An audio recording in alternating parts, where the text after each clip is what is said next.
Hi everyone, I'm Dr. Holly, sex and relationship therapist, and this is day 4 of the 12 days of Sexmas. 12 quick tips to help you rediscover your desire and deepen your intimacy. Today, we're talking about one of my favorite topics, and that is sexual motivation. Because when you understand why you want sex, it changes everything. The pressure, the guilt, and even the way that you connect with your partner.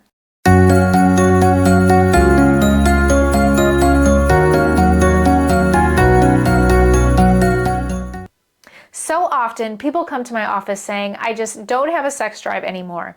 And I always ask, when you do want sex, what's usually behind it? And they'll see things like to feel close, to relax, or to connect, or even to feel loved. These are all valid reasons for wanting to have sex, yet most of us think we're only supposed to want it out of pure lust or when the mood strikes. And research backs this up. A study by Meston and Buss found that there are over 200 different reasons that people have sex, from love and attraction, to boredom and stress relief, and to making a baby. That means that your desire is multifaceted, and that's actually really good news. Think about it this way. Sex is a language, and every time you engage in it, you're saying something different. Sometimes it says, I want you, sometimes it says, I need comfort, and sometimes it says, I want to feel connected.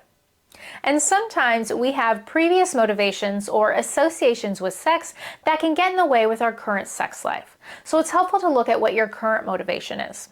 For example, I had a client, let's call him Chris, who had 2 small kids, and for a long time, the only reason that he and his wife were having sex was to get pregnant. And during that whole chapter, sex didn't feel sexy at all. It was scheduled around ovulation, outcome, and he even told me that he felt like a breeder. So when Chris's kids got older and pregnancy was no longer the goal, he didn't feel connected to his sexual self anymore. That old association, sex as a task or as a job, was still in the way. But once we explored his current motivations for sex, things like wanting to feel close to his wife, to connect with her in a way that nobody else gets to, or to experience intimacy instead of obligation, everything started to shift. He was able to rewrite that internal script, and sex became enjoyable again. Not something that he performed, but something he shared and could actually look forward to. So here's your reflection for today. Number 1, get curious about your why. Next time you want sex, or don't, ask yourself, what feeling am I seeking?